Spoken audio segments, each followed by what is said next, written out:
지난 주간부터 또 이제 시편 119편에 요더라는 단어로 시작되어지는 10번째 연을 저희들이 이제 살펴보고 있습니다.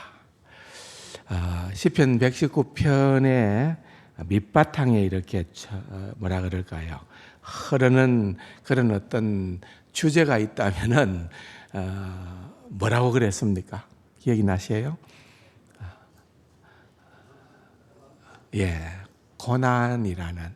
고난이라는 주제가 사실은 꼭 시편 119편이 아니라 시편 전체에 이제 담겨 있는 그렇게 밑바닥에 깔려 있는 그런 주제라고 볼 수가 있는데, 그 고난이라고 하는 그 주제가 이제 드디어 표면으로 두드러지게 나타나기 시작한 것이 이제 9번째 연입니다. 9번째. 우리가 지금 살펴보는 이 10번째 연 앞에 있는 이제 9번째 연에 보면은 고난당한 것이 내게 유익이라, 내지는 또 고난당하기 전에는 내가 그릇 행하였더니 하면서 고난의 문제가 이제 우리의 삶에 어떤 영향력을 끼치는가, 또 하나님은 이 고난이라는 것을 통하여 우리를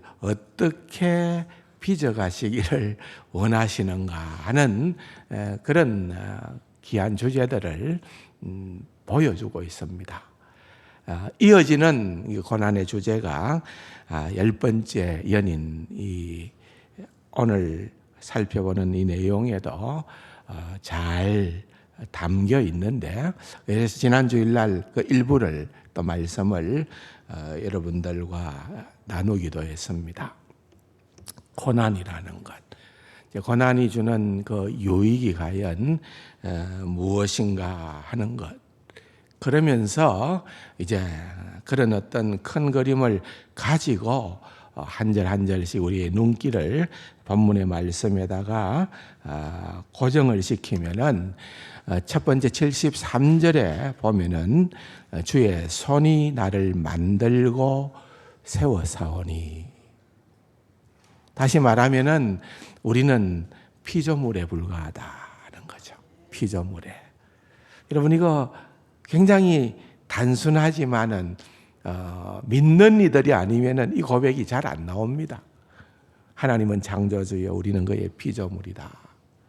또 피조물이라고 할 때에 뭐 그냥 개나 소나 이런 일반적인 것처럼 우리를 아무렇게나 만들어 버렸다가 아니고, 참 하나님의 형상대로 우리를 지었는데, 그래서 크리에이티브라 그러잖아요. 아주 창의적이다. 세상의 그 어떤 피조물보다도 인간은 문명을 발전시키고 그런 어떤 창조됨이 굉장히 특별한 존재다라는 사실을 우리는 또한 알고 있는 겁니다. 그런데 꼭 그것만 기억하는 것이 아니라, 그럼에도 불구하고 우리가 놓치지 말아야 되는 큰 그림은, 하나님은 창조주요, 우리는 그의 피조물이다. 피조물이라는 거예요. 피조물에 불과하다는 거죠. 그걸 알아야 된다는 거예요. 우리가 어떻게 어느 지역에서 어떠한 국적을 가지고, 제가 2주 전인가 탄자니아에서 온 한 귀한 분을 만난 적이 있습니다. 그런데 이름을 물었더니만은, 이름이 뭐냐 물었더니만은 이름이 좀, 저도 그런 이름은 처음 들었던 것 같아요. 기프트라 그러더라고요. 기프트. 여러분, 기프트라는 말이 무슨 말입니까? 선물이라는 말이죠. 선물. 보통 보면은 그 믿는 사람들, 이제 탄자니아니까 이제 아프리카에 거기에도 이제 믿는 자녀들이 많잖아요. 보면은 뭐 이름을 물으면 아브라함, 이삭, 야곱, 모세, 다윗 뭐 이러거든요. 그래서 저것끼리 축구하면은요, 아브라함이 이삭에게 패스하고 이삭이 모세한테 패스하고 다윗이 슛 치고 막 이런 식으로 그래 해요. 하는데, 근데 너 이름 뭐니 했더니만은 기프트라 그래. 기프트. 기프트라는 그 말은 선물이라는 말이에요. 그래서 내가 깜짝 놀래가지고 내 이름도 기프트다. 그래서 진 또 놀래더라고요. 네 이름이 제가 은의 은자, 선물 선자거든요. 그러니까 제가 제 이름이 은혜로운 선물이라는 그런 뜻이 있잖아요. 그러니까 저도 기프트라는 말이에요. 나도 기프트인데. 야, 니도 기프트냐? 특별한 인연이다. 이러면서 좀 얘기를 나누었지만은 그 이름 속에 우리가 담아 놓은 것이 뭡니까? 모든 것이 다 하나님께로부터다. 철두철미 우리 믿는 사람은 그런 신앙의 고백들이 있다는 거죠. 그분이 우리의 모든 것을 다스리고 주관을 하고 그걸 우리가 진짜 제대로만 인정한다면은 그분이 우리의 주인이시고 창조주시고 구세주시고 주권자 되시고 그러다 보면은 그분이 우리를 위해서 행하신 일에 흐트러짐이 있을까요? 잘못된 부분이 있을까요? 고난의 문제를 들어가서 한번 보세요. 우리 각자가 고난 없이 살아가는 자가 있나요? 다 고난 가운데 살아가잖아요. 그런데 그 고난을 하나님께서 우리에게 그냥 아무렇게나 주셨을까요? 아니라는 거죠. 조금이라도 우리에게 낭비적인 고난은 없다는 거죠. 그것이 필요하기 때문에 또 그 고난은 우리 인생에 하나님께서 우리를 만들어 가시는, 빚어 가시는 그러한 도구가 된다고 그랬잖아요. 그 도구를 통해서 하나님은 우리를 만들어줘. 죄로 망가진 우리 자신을 우리 주 예수 그리스도 안에서 새로운 피조물로 만들어 가시는데 그 과정들을 지난주일날 제가 룻 그레이엄의 얘기를 들으면서 우리는 다 뭐라고요? 공사 중이다. 공사 중이다. 여러분 공사의 현장에 가면 어떻습니까? 막 먼지가 풀풀 날리고 얼마나 시끄럽습니까? 얼마나 무질서합니까? 얼마나 난장판입니까? 루스 그레이엄이 남편과 자식들에게 그 얘기를 한 거죠. 내가 그동안 같이 가족으로 살면서 공사 중인 그런 모습만 보여서 너무너무 미안하다. 마지막 유언이잖아요.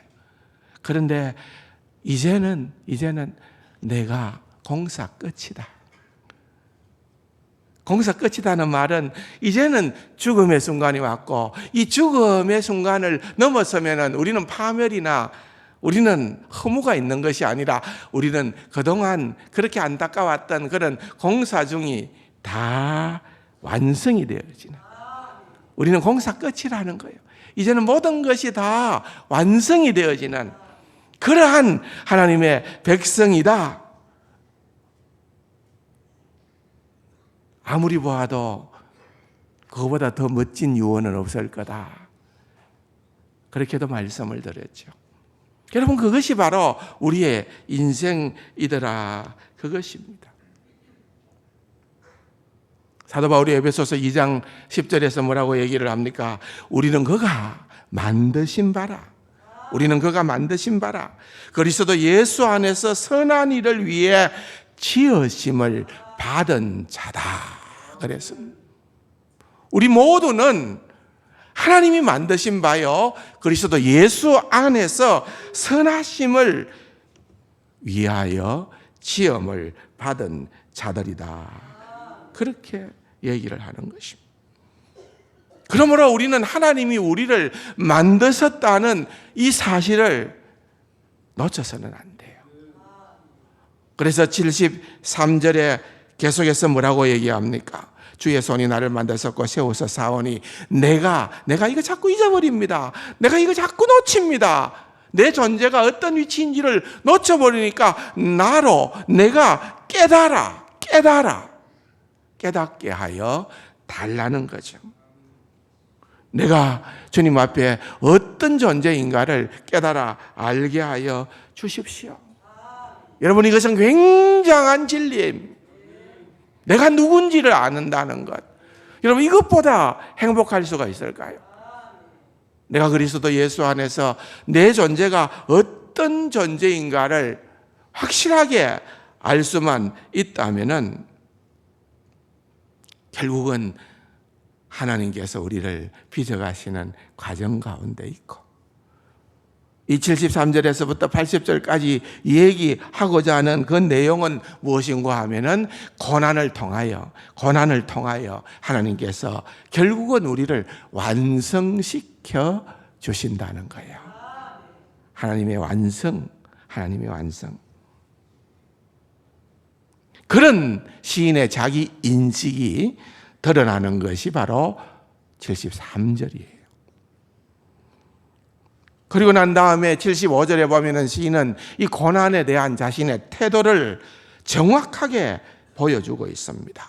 한번 볼까요? 75절입니다. 다 같이요. 여호와여, 내가 알거니와 주의 심판은 의로우시고 주께서 나를 괴롭게 하심은 성실하심 때문입니다. 근데 여러분, 이게 진짜로 굉장한 고백입니다. 이거 가만히 한번 이 문장을 여러분들이 음미해 보십시오. 여호와여, 내가 알거니와 주의 심판은 의로우시고 주께서 나를 괴롭게 하심은 성실하심이니이다. 지금 시인은 고난 가운데 있다는 거죠. 괴롭힘을 당하고 있다는 거죠. 그런데 그 괴로움의 원인 제공자가 누구냐? 누가 나를 괴롭게 하느냐? 하나님이라는 거예요. 근데 이게 하나님이다 그러는데 하나님을 원망하고 불평하고 그렇게 하기 위해서 하나님, 내게 어찌 이런 일이? 하나님, 도대체 왜요? 하나님, 날 사랑하기나 해요. 이런 어떤 투덜거림이 아니에요. 이 고난이라고 하는 것이 무엇을 지향하는가를 시인이 알았다는 거죠. 그래서 그 고난조차도 하나님으로부터 비롯되어진다는 거예요. 우리 예수님도 마찬가지였습니다. 베드로전서 2장 23절에 보면은 주님도 이 땅에서 얼마나 많은 억울한 일, 고난을 당하셨나요? 그런데 이렇게 기록하고 있는 거예요.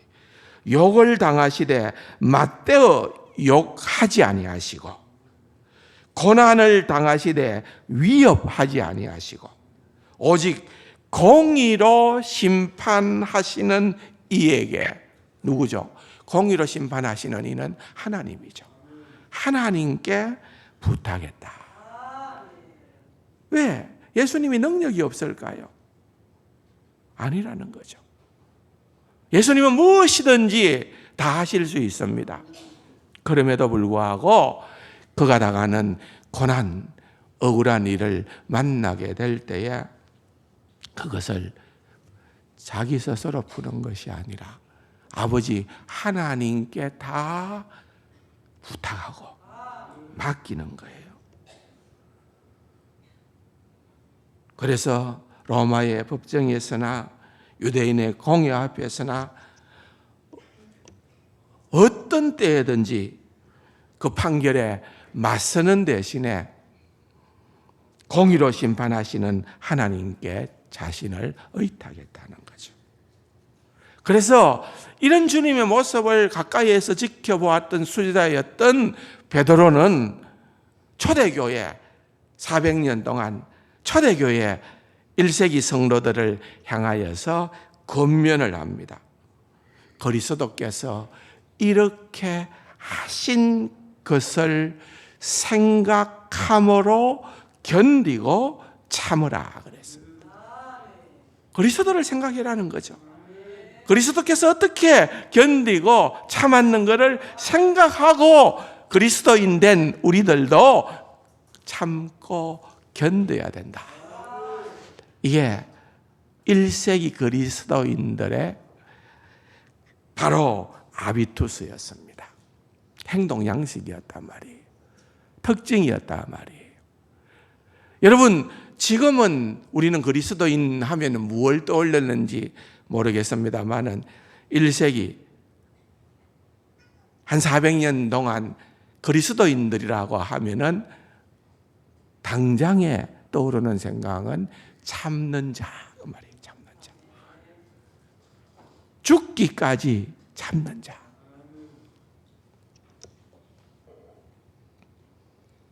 이것이 바로 그리스도인들의 정의였습니다. 어떻게 그럴 수 있었을까요? 그리스도를 생각했기 때문에 오늘 본문에서 시인도 마찬가지라고 생각합니다. 결국은 하나님의 최종 심판의 날을 생각을 하니까 결국은 하나님이 마지막 심판의 날을 가지고 계시지 않느냐. 그때가 되면은 모든 것이 확연히 드러나지 않느냐. 이건 두려움과 공포가 아닙니다. 위로입니다. 고난 가운데 있는 시인에게 있어서는 그것보다 더 위로가 되는 것은 없었다는 것입니다. 그러면서 더 나아가서 시인은 깨닫게 된 거예요. 내가 고난당하게 된 것은 하나님의 성실하심 때문이다. 여러분, 이 말을 어떻게 이해해야 되나요? 여러분은 이 본문을 어떻게 읽어내십니까? 내 고난은 하나님 탓입니다. 하나님 때문입니다. 어떻게 보면은 그렇게 말하는 것은 대단히 위험하게 들리지 않습니까? 그런데 하나님의 사람들은 이렇게 고백한 거예요. 그렇게 고백할 수 있었던 이유는, 그렇게 담대하게 이야기할 수 있는 이유는 다른 것이 아니라 하나님에 대한 절대적인 신뢰가 있기 때문이에요. 하나님은 나에게 너무나도 앞에 나온 내용이죠. 뭐라고요? 하나님은 선하사 선을 행하시오니. 하나님은 언제나 선하사 선을 행하시오니. 그 말인 것입니다. 결국은 이것은 73절에 그분이 나를 지었다, 만드셨다는 연장선상에서 이해할 수 있는 말씀인데, 우리를 당신의 기쁘신 뜻대로 만들고 세우셔야 하니까 하나님은 그 일을 완성하실 때까지는 쉬지 아니하실 거니까, 하나님은 그런 성실하신 하나님이시니까 라고 말하는 거예요. 그렇기 때문에 내가 지금 고난 가운데 있다고 말하는 겁니다. 그렇기 때문에 이 고난은 하나님 때문이라고 얘기를 하는 거예요. 여러분, 이건요 75절, 제가 일전에도 앞에 부분을 다룰 때에도 이 75절을 한번 설명한 적이 있어요. 이 75절의 이 말씀은 굉장한 신앙 고백입니다. 엄청난 신앙 고백입니다. 여러분, 지금 시인이 고난을 쉽게 이겨내고 넘어가고 있다고 생각하시나요? 그렇게 생각하면 안 돼요. 깊은 고난 가운데에서 이런 고백을 하기 위하여 지금 실험을 하고 있는 거예요. 여러분, 예루살렘 성전이 불이 탑니다. 참혹한 그러한 상황들이 끝도 없이 펼쳐집니다. 이스라엘 백성들에게 있어서 예루살렘은 하나님의 이름을 두기 위하여 택한 장소입니다. 그러므로 성전이 회파되고 성벽이 무너지고 예루살렘이 파괴되어졌다라고 하는 것은 이스라엘 백성들이 느끼기에는 하나님이 죽은 것과 같은 거예요. 자기들이 믿는 절대자 하나님이 죽은 것과 똑같은 상황이에요. 여러분, 고난이 깊을 때에는 우리는 하나님이 죽은 것 같은 그런 느낌을 경험하는 겁니다. 그런데 여기에 주목할 점이 있어요. 그런 상황 가운데에 에레미야 애가서 3장 33절이죠. 그 본문을 보면은 에레미야는 애가를 지어 부르죠.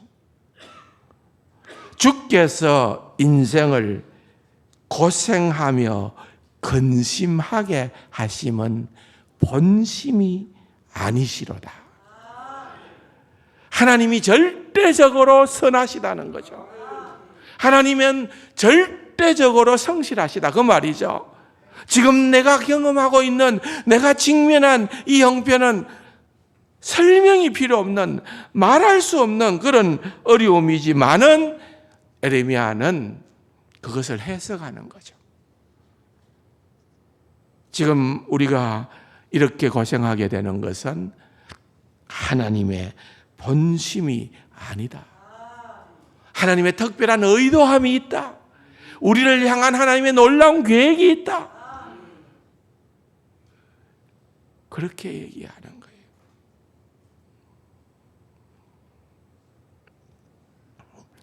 시인도 마찬가지입니다.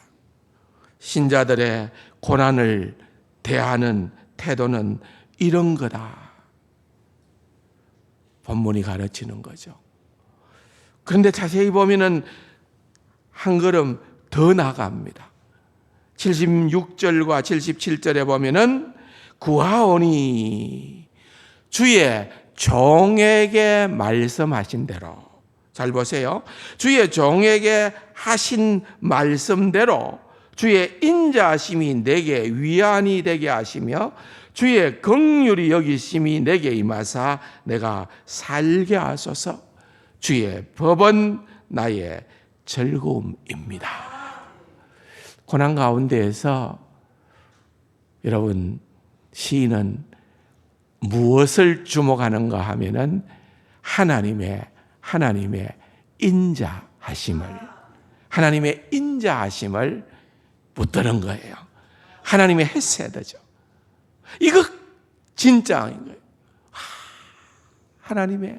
하나님은 감정적으로 기분 따라 나를 사랑했다 말았다 하는 것이 아니라 하나님은 언약적으로 반드시 이루어질 수밖에 없는, 결국은 이루시고야 마는 그러한 언약적 사랑을 가지고 계시는 분이시다. 그래서 그 하나님의 인자하심을 생각하면은 이것만이 나의 위안이 된다. 그것이 위안이 되게끔 해달라고 기도하는 거예요. 그것 외에는 하나님의 인자하심 밖에는 내게는 어떤 위안거리도 없다는 거예요. 그런데 여러분, 그 하나님의 인자하심, 그 하나님의 헤세드는 어디서 우리가 발견을 합니까? 돌아보면은 우리의 과거에 지나온 삶을 들어보면은 물론 하나님의 은혜죠. 하나님의 은혜죠. 그런데 여러분, 어떤 데에는 하나님의 은혜가 가리워질 때도 있잖아요. 내가 경험하는 지독한 아픈 고난의 순간에 그 자리에는 하나님이 보이지 않을 때가 있잖아요. 내 과거에 있었던 그 모든 일이 다 하나님의 인자하심을 증명하기 위한 유리한 방향으로만 전개되는 것은 아니더라는 거죠. 내게 공고한 어려움의 시간들이, 사건들이 일어나더라는 거예요. 그런데 여기에서 우리가 배울 게 있어요. 뭔가 하면은 시인은 그런 과거에 자기의 좋았던 경험 또는 그렇지 않았던 경험, 그런 것들에 연연하여 하나님의 인자하심을 생각하는 것이 아니라 오늘 본문에서 고백하기로 주의 종에게 하신 말씀대로 그랬습니다. 여러분, 하나님의 말씀 시편 119편의 진짜 주제인 하나님의 말씀, 그 말씀이 하나님의 인자하심의 뿌리가 되는 거예요. 저는요, 성경을 보면서 가장 섬찟한 그런 귀절이 어디에 나왔나 하면은 욥기서 13장 15절 말씀이에요. 욥이 너무 고난 가운데 있으면서 어떻게 고백을 합니까? 욥기서 13장 15절을 한번 보면은요, 그가 나를 죽이시리니 내가 희망이 없노라. 여기 그는 누굽니까? 하나님이죠. 하나님이 나는 누굽니까? 욥이죠. 하나님이 욥을 죽인다는 거예요. 지금 하나님이 욥을 죽이고 있다 이거예요. 나는 희망이 없노라.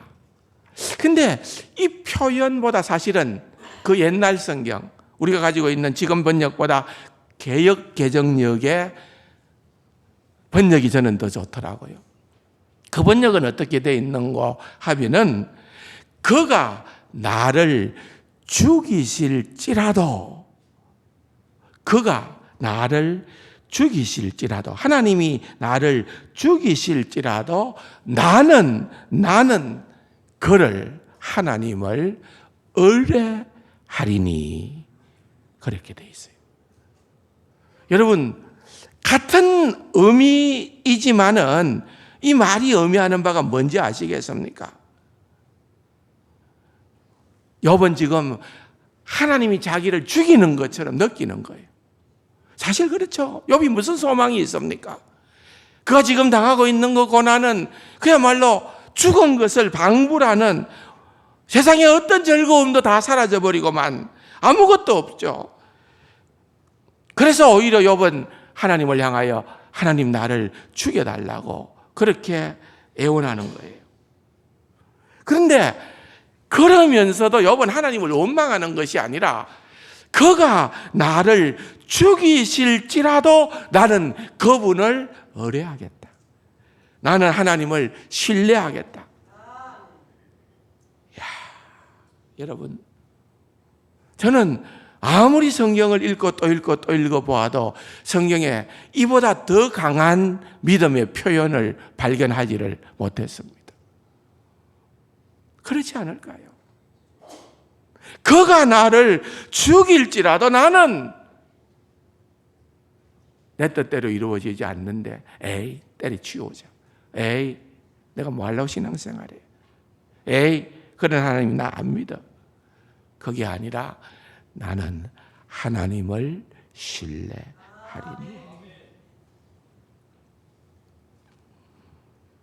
여러분, 이것은 그야말로 하나님의 인자하심을 제대로 아는 자만이 할 수 있는 고백입니다.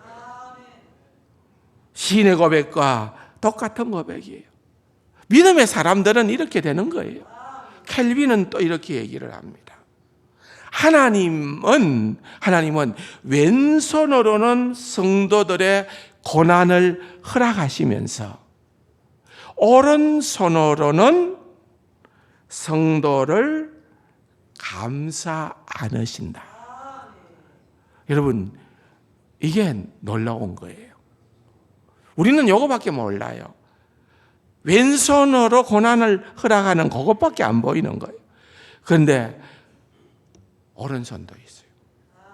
전 이 표현이 조금 마음에 들지는 않아요. 왜? 저 왼손잡이거든요. 이건 오른손잡이를 전제로 해서 한 것 같아요. 왼손으로는 고난을 허용하셔도 오른손으로는 안 하신다. 품에 안 하신다. 여러분, 이러한 영적인 시야가 우리 세상 가족 모두에게 띄어지기를 주님의 이름으로 축원합니다. 그래서 시인은 77절 마지막에 보면은 주의 법은 나의 즐거움이라. 하나님의 말씀이야말로 나의 즐거움이라. 그렇게 고백하는 자리에까지. 왜? 하나님의 말씀에서 하나님의 인자하심을 발견하니까요. 지난 주일날 말씀을 드렸죠. 이 73절에서 80절까지 가운데에 가장 핵심이 되는 중요한 절이 있다면 몇 절이라고요? 74절이라 그랬죠. 74절.